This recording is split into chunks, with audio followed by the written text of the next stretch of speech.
Pray, do not mistake her purpose, dear listener. Gossip is the idle occupation of women with too much leisure and too little sense. It's an exchange behind painted fans by those who possess neither the wit to observe nor the discipline to record.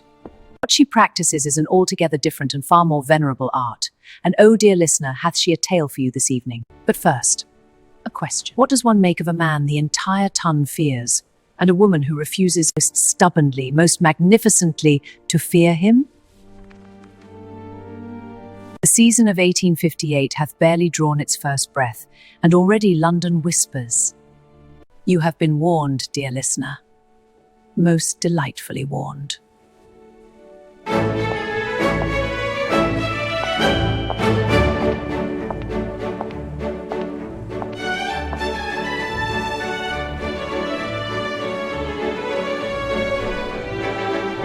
Miss Okafor! What a tremendous pleasure. We'd quite wondered whether you should attend this evening. Had you, Lady Ashmore? How very kind of you to wonder. Now, I want you to watch this very carefully, because what happens in the next 30 seconds is, in my considerable professional estimation, one of the finest demonstrations of conversational precision I have ever had the privilege of documenting. Lady Ashmore descends upon Miss Okafor with the particular brightness of a woman who hath rehearsed her welcome and is already regretting it. She informs Miss Okafor, in that delicate, loaded way of hers, that they had quite wondered whether she should attend this evening. I need you to understand what is being said beneath what is being said.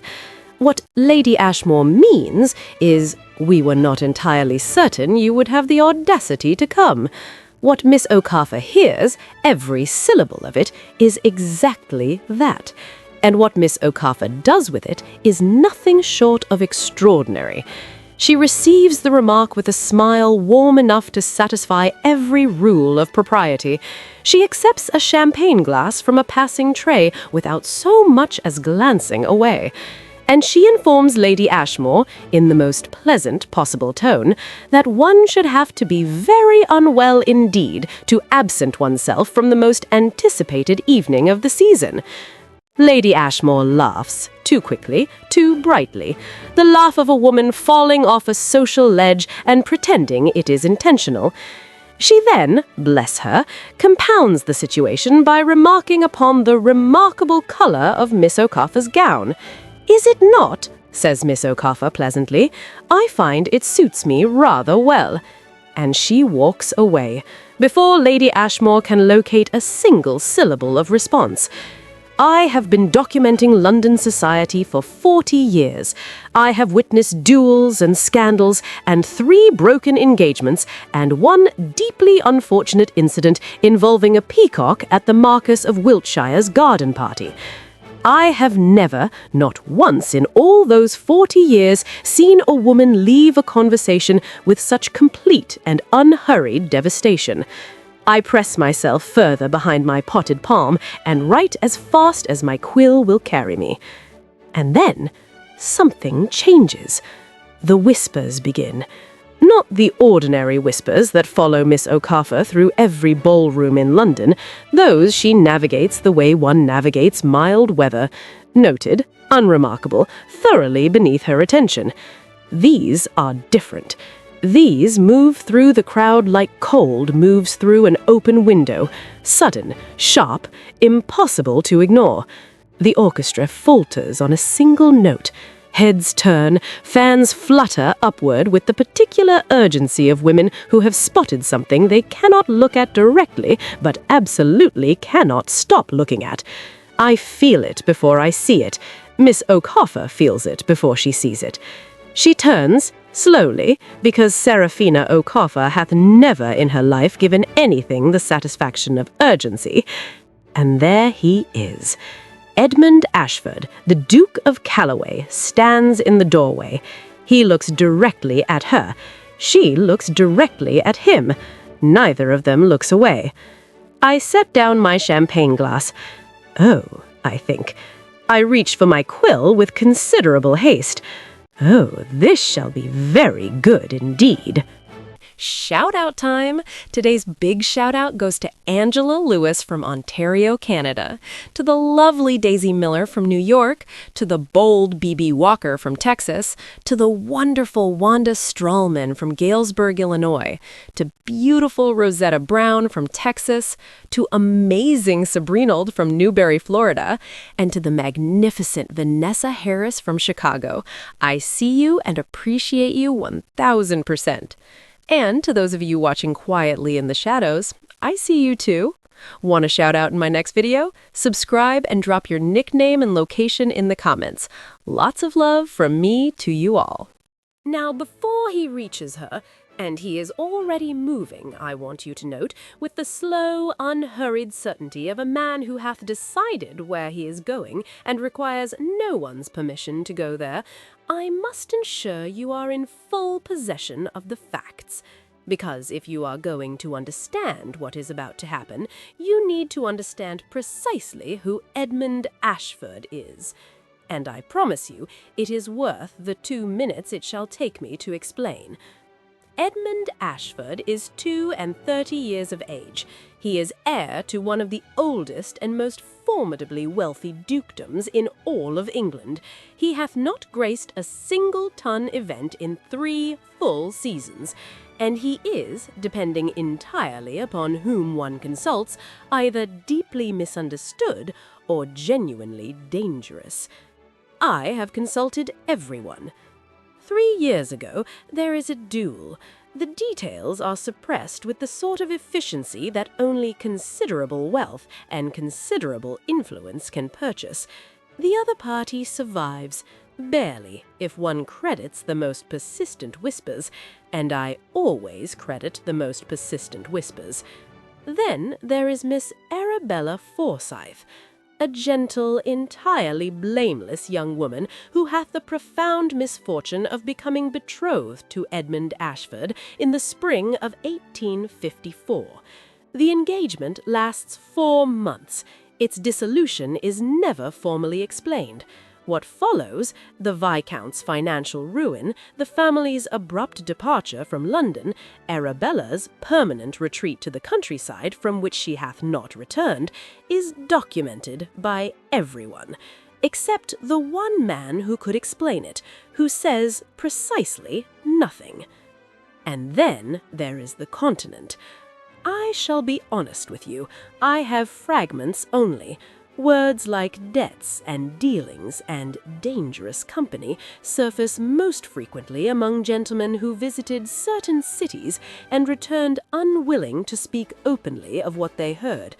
One particularly well-traveled earl mentions a name belonging to a man of very low character and very significant criminal enterprise, in the same breath as the Duke of Calloway.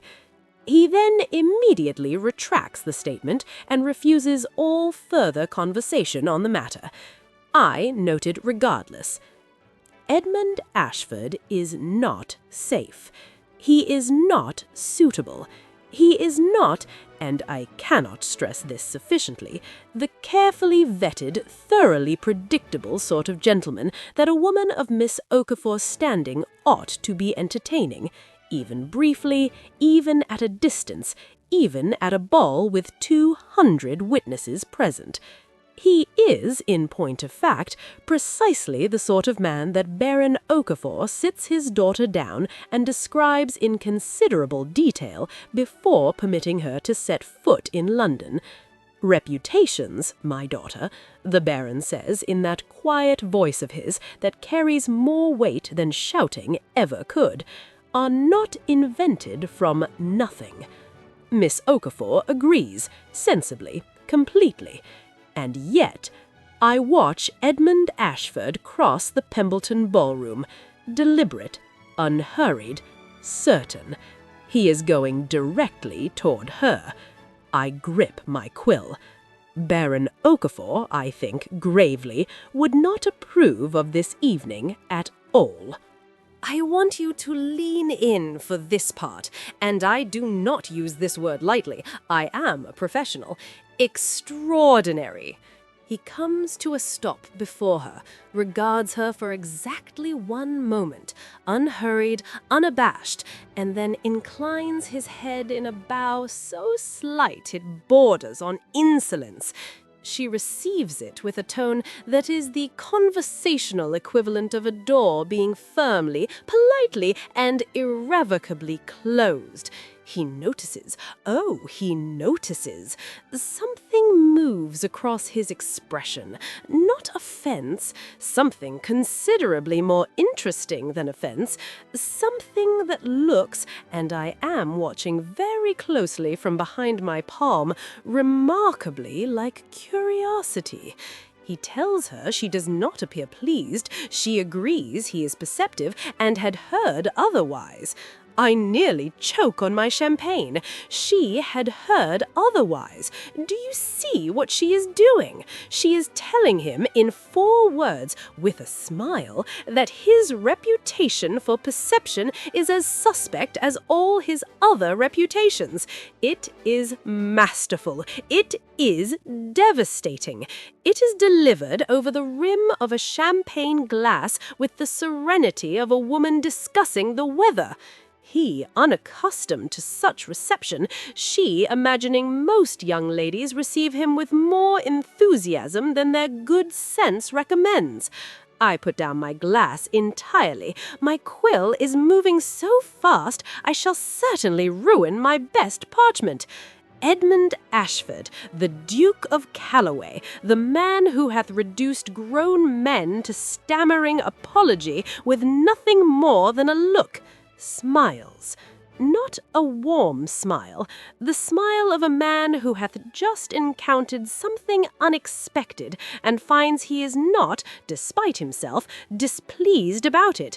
And I think, standing behind my potted palm, with my heart doing something entirely unprofessional, he is outmatched. He knows it, she knows it, and neither of them is going to say so directly, because that would end the game, and neither of them wants the game to end. Move through the remaining exchange.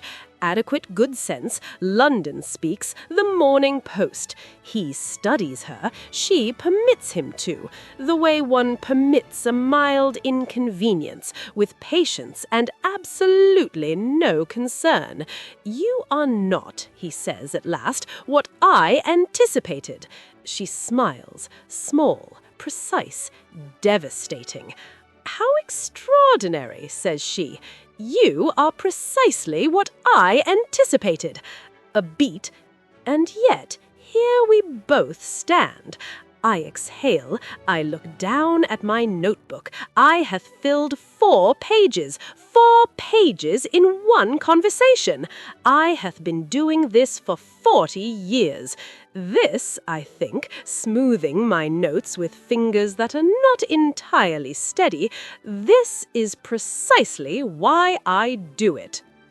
I must now introduce a third party into our proceedings. I do so with considerable reluctance. Lord Basil Crowe, Baron of Wickfield, 4th of that thoroughly unremarkable title, is the sort of gentleman who coasted upon inherited privilege and manufactured charm for so long he hath entirely forgotten he possesses neither genuine talent nor genuine character. He is handsome in the way that fades badly past 40. He smiles with great frequency and means it almost never. I have been right about Lord Crowe's character for 7 consecutive seasons. I take no pleasure in being right about Lord Crowe's character. Some small pleasure. I watch him find Edmund at the edge of the ballroom, gaze drifting, I note, quite involuntarily toward a particular emerald gown across the room, and I already know what Lord Crowe is about to do. I can see it in that smile of his, that smile that hath never once reached his pale, calculating eyes. He reminds Edmund that £15,000 remains outstanding. He is prepared, he says pleasantly, to forgive the debt, every last pound, under one condition. 3 society events. Ms. Okafor's hand for a dance at the next 3 society events. That is all he asks. The silence between them is brief. "Done," says Edmund Ashford. He does not hesitate. He does not deliberate. He does not ask why. And I need you to understand why that matters. A man who agrees to a wager without asking why is a man whose reasons for agreeing have nothing whatsoever to do with the terms offered. I record every word. Lord Crow extends his hand. Edmund takes it. I shall be honest with you. I am not smiling. Now to the retiring room. I follow, naturally, because of course I do, and I position myself most strategically as Lady Ashmore leans toward her companion with the animated energy of a woman constitutionally incapable of retaining information for longer than 40 minutes. She hath it on very good authority, she says, a wager, 3 dances with the Okafor girl in exchange for £15,000 of forgiven debt. The Duke agrees without so much as a moment's consideration. She is talking at some volume. She is entirely unaware that behind the dressing screen, Ms. Okafor is standing perfectly still, listening to every single word. I press myself against the wall. Lady Ashmore departs, her companion departs, the room falls silent, and Ms. Okafor steps out from behind the screen. I watch her stand before the mirror, adjust a curl that requires no adjusting, regard her own reflection with the steady, measuring gaze of a woman conducting a very serious internal negotiation with herself. She could leave. She could collect her wrap, summon her carriage, and depart with her dignity entirely intact, and both gentlemen relegated permanently to the category of people not worth consideration. This would be the sensible choice. This would be the wise choice. This would be beyond all question the choice her father would counsel. She remains. She smooths her gloves, lifts her chin, and turns from the mirror with the expression of a woman who had made a decision, not the safe decision, not the sensible one, but the decision of a woman who refuses to be maneuvered without maneuvering in return. "Very well, then," she says quietly, to her own reflection. She walks back into the ballroom. I lean forward with the breathless, helpless anticipation of a woman who already knows that what comes next shall be the very best part. "Dear listener," I write, underlining it twice, "this is where it becomes complicated. I am not wrong. I am never wrong." I need you to understand something about proximity. Proximity is a most treacherous thing. One may construct the most formidable of interior walls, mortared with resolve, reinforced with good sense, fortified by the very reasonable memory of a wager overheard in a retiring room, and still find, upon prolonged exposure to the wrong person, that those walls develop the most inconvenient and entirely unauthorized cracks. I watched this happen to Miss Seraphina Okafor over the course of the following fortnight, and I watch it with the particular complicated emotion of a woman who saw it coming from the moment 2 people looked at each other across the Pemberton ballroom, and neither of them looked away. It begins with the carriage. Seraphina's carriage sustains a damaged wheel 3 streets from Lady Whitmore's literary evening. It is Edmund Ashford's carriage that stops. I investigate thoroughly. He did not arrange it. It is simply, and I use this word with full awareness of its implications, fate. She accepts the offered conveyance with the gracious reluctance of a woman swallowing medicine she knows she requires. She seats herself as far from him as the carriage interior permits, which is not nearly far enough. I know this. She knows this. He knows this. Nobody says so. 4 minutes of silence.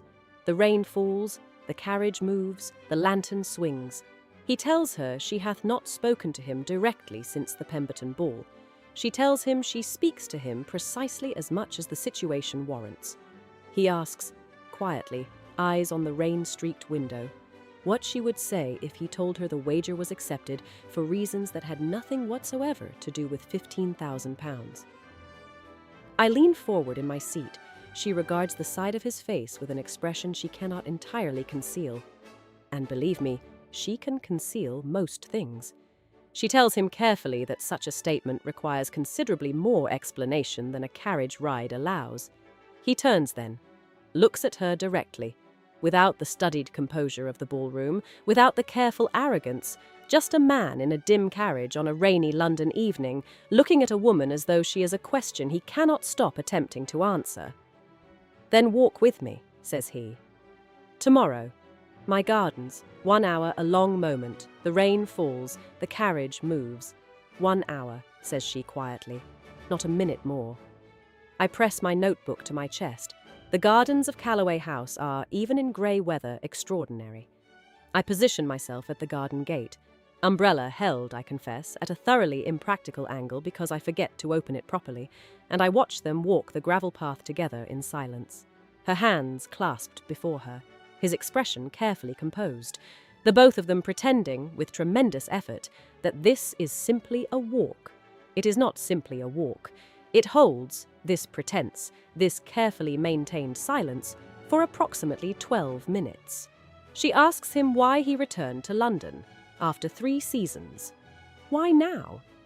He is quiet for long enough that I believe he shall not answer. And then he tells her there is a point at which remaining absent becomes its own form of confession, and he refuses, voice dropping quieter, to confess to things he did not do. She stops walking. I stop breathing. She looks at him, really looks, the way she hath been most carefully avoiding, and I see it happen. I see her find something she did not anticipate. Not arrogance, not calculation, something older, something that looks with uncomfortable accuracy like exhaustion, like a man who hath been defending himself in silence for a very long time. "The Forsyth family," she says quietly. He tells her the truth. He ended the engagement because Arabella asked him to, because she was in love with another man and too frightened of her father to say so. What followed was Viscount Forsyth's own doing, his investments, his debts, his pride. Edmund was a convenient villain. She regards him for a long, still moment, and then, quietly, without intending to, without quite being able to stop herself, "I know what it is," says she, "to be assigned a role one did not audition for." She hears it the moment it leaves her lips. I hear it. He hears it. The walls shift, right there in the garden, in the rain. I watch them shift. He looks at her with an expression that hath no arrogance in it whatsoever. The rain begins again. Softly, neither of them moves toward shelter. I am standing at the garden gate with my umbrella at its impractical angle, and my quill moving across damp parchment, and my notebook pressed to my chest, and I am fanning myself. I am a professional woman of 40 years' standing, and I am fanning myself at a garden gate in the rain. Oh, I think with the helpless, full, completely undignified feeling of a woman who already knows where this is going. Oh, they are in a very great deal of trouble now.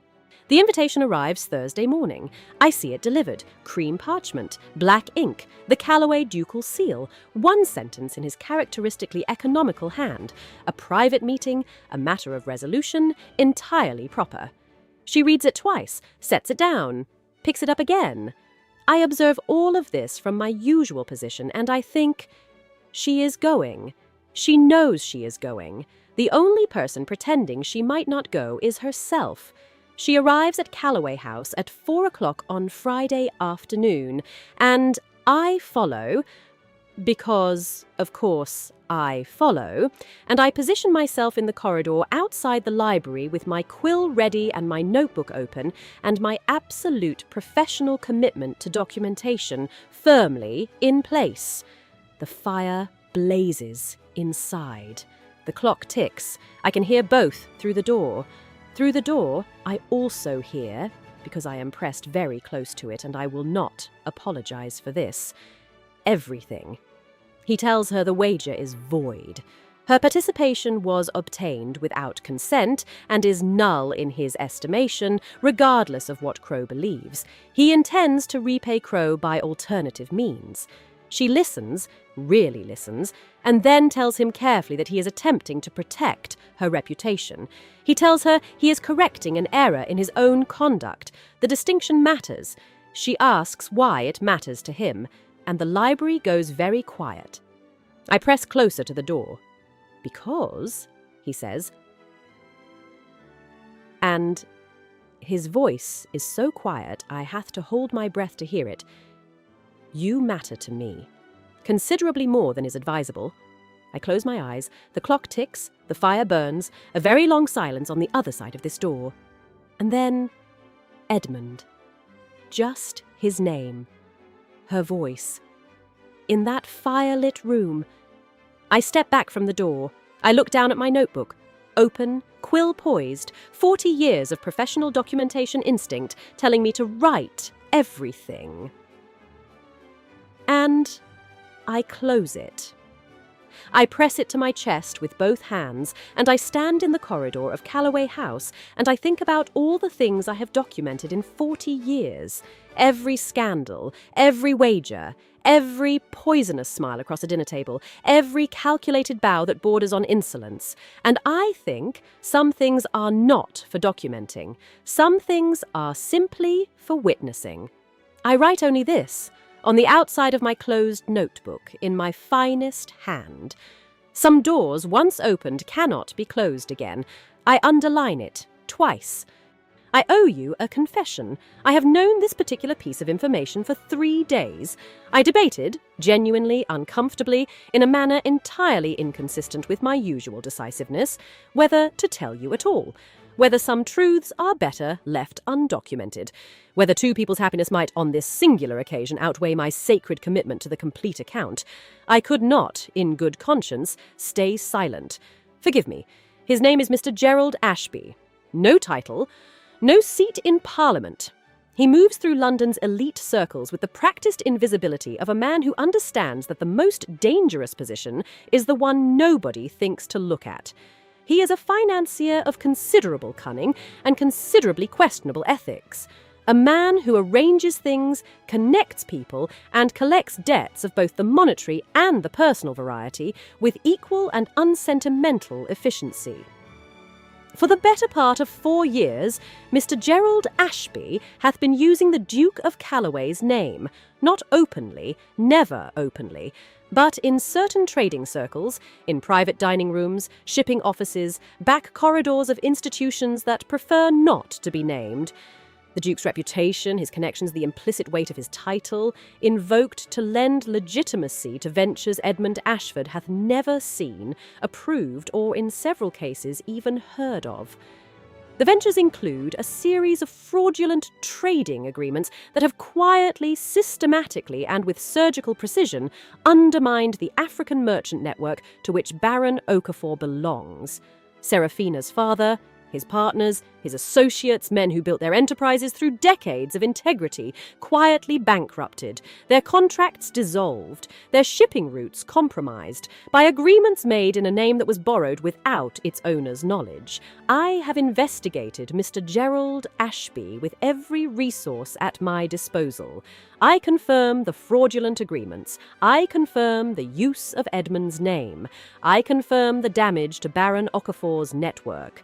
What I cannot confirm, what no document I have yet uncovered can definitively establish, is whether Edmund Ashford is a victim of this scheme, or its architect. The evidence suggests the former.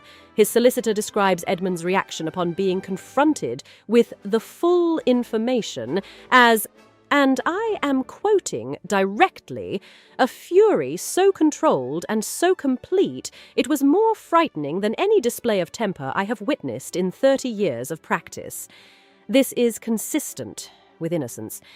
It is also, I note this with equal scrupulousness because I owe you the full picture, consistent with a very accomplished performance.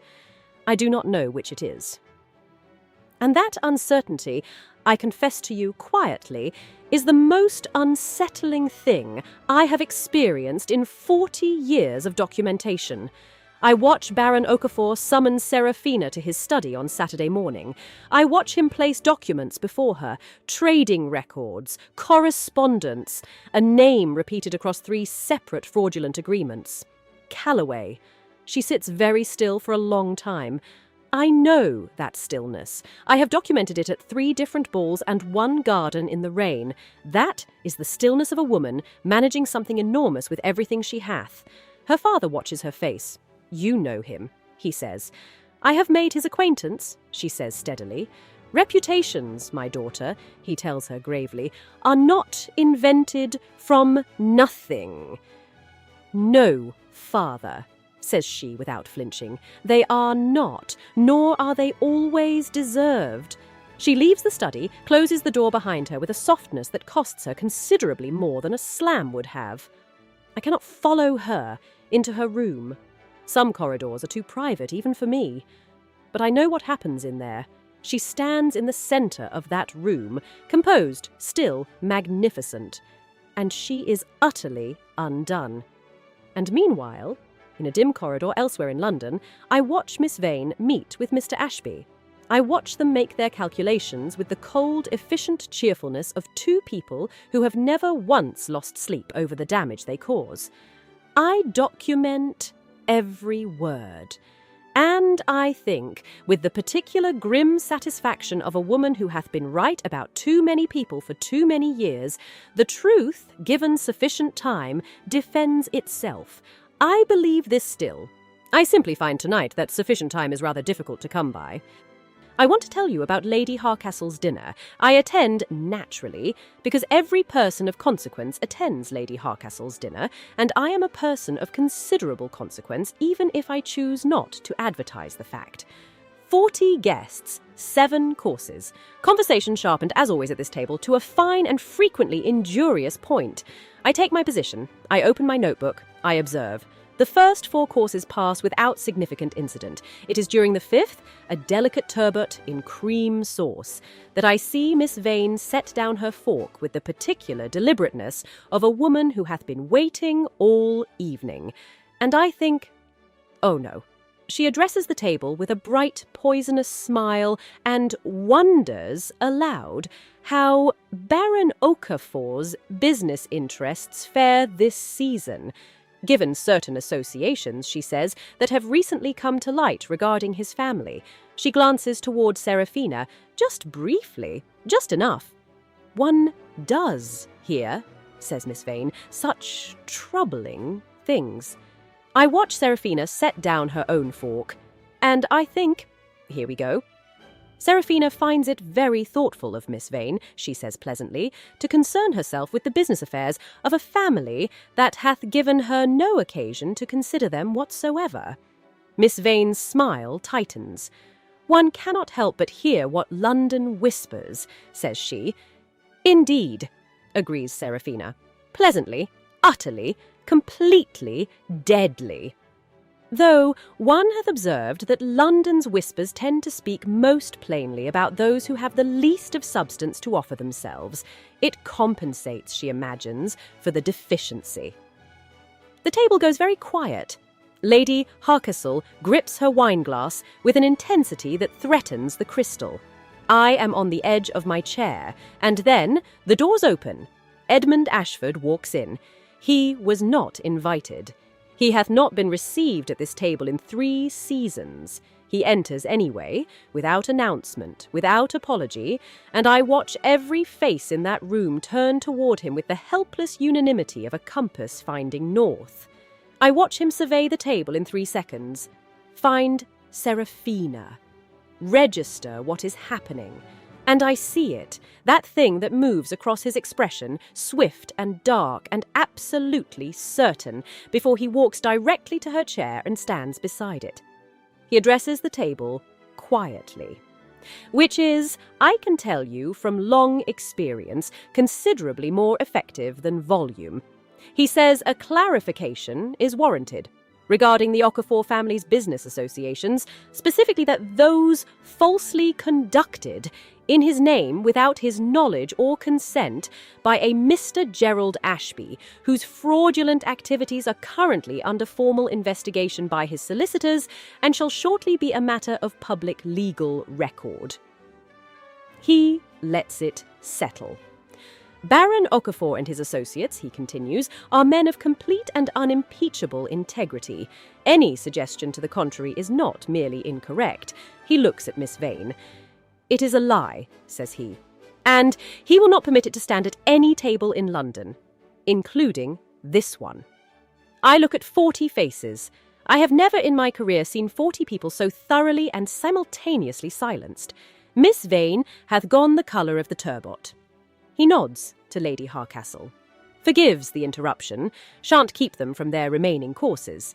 He leaves, the doors close, and I look at Seraphina. Her expression, for the first time in all the ballrooms and gardens and carriages and fire-lit libraries I have observed her in, is completely open.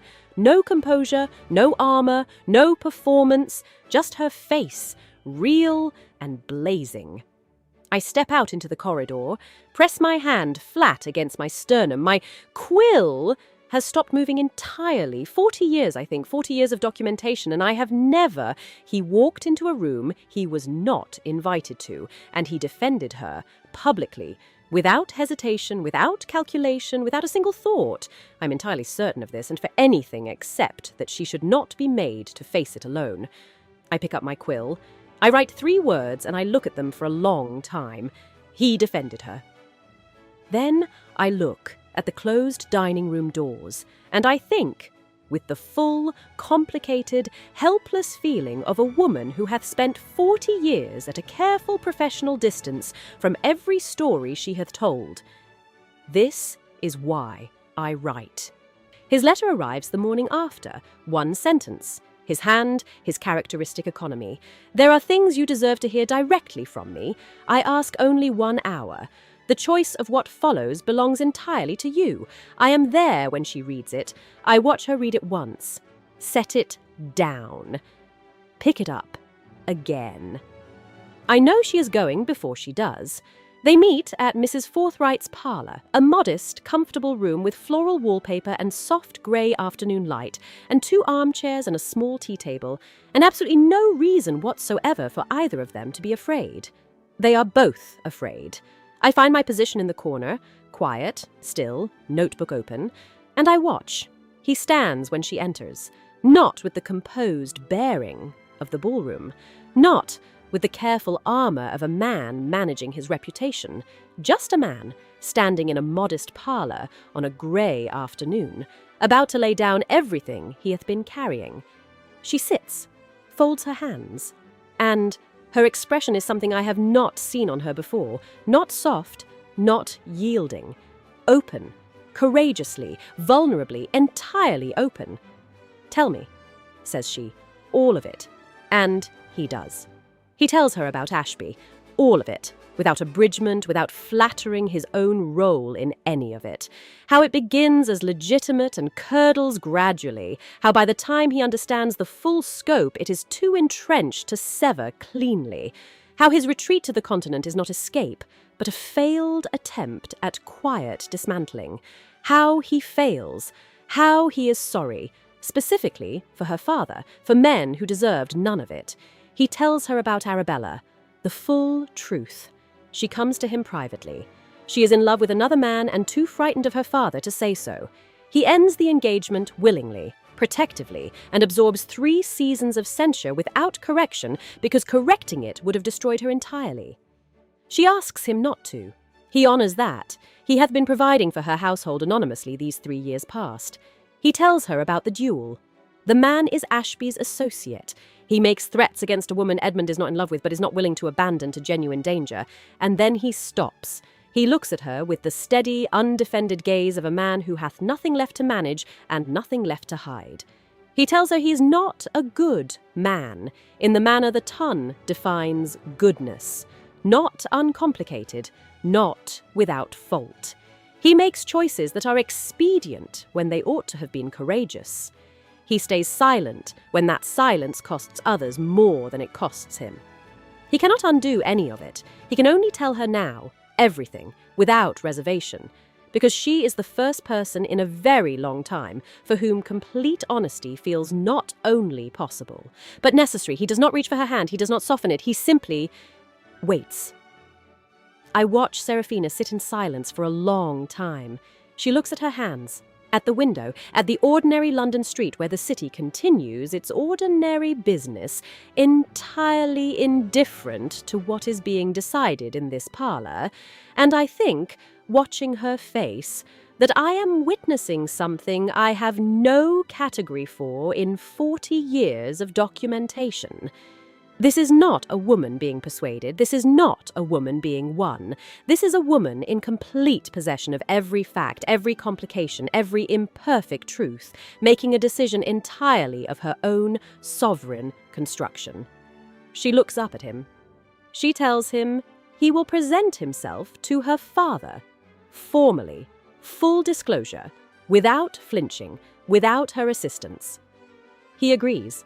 These are not negotiations, she says. He understands the distinction. They are conditions. He understands that also. She regards him. Steady, clear, magnificent. Good, says she, then we understand each other. She rises, and as she passes him, she pauses, just briefly, and places her gloved hand against his jaw, with a gentleness so complete and so deliberate, it communicates without a single word everything that does not need to be said. He closes his eyes. She leaves. I sit alone in Mrs. Forthright's modest parlour for a considerable while after they have both gone. My notebook is open. My quill is still. I have written only 3 words on this final page. I look at them for a long time. She chose herself, not away from him, not in spite of him, but as herself, complete, clear, uncompromised, reaching toward what she wants on her own terms and no others. I close my notebook, tie the ribbon, set it down with the finality of a woman completing something she's proud of, and then, because I am myself and I simply cannot help it, I reach for a fresh sheet of parchment.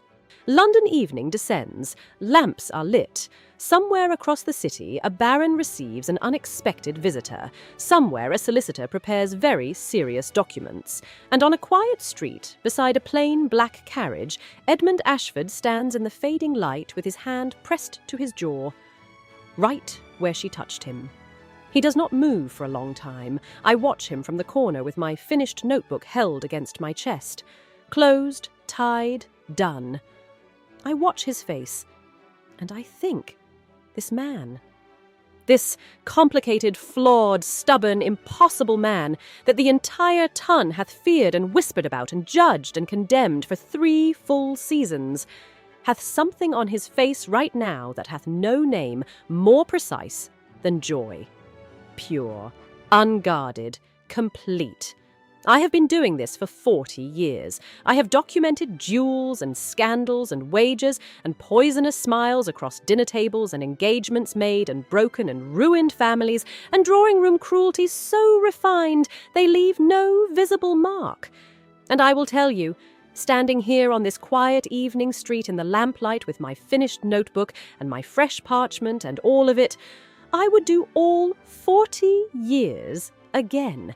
Every potted palm, every rain-soaked garden gate, every inadequately opened umbrella, every page of parchment ruined in the name of documentation, every single moment of it.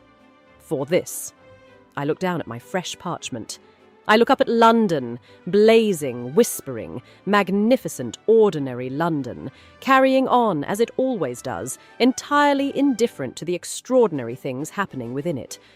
And I think, with the full, satisfied, grateful feeling of a woman who hath been given the very great privilege of witnessing a love story worth the telling, she chose herself, dear listener, and she was magnificent. I uncap my ink. I smooth my parchment. There is always, after all, another story. Thanks for being here. Your support means everything to me. It's what keeps these stories alive. If this one moved you, I'd truly appreciate a like. Comment what you felt, and subscribe for more stories that hit different. Love you, and see you in the next one.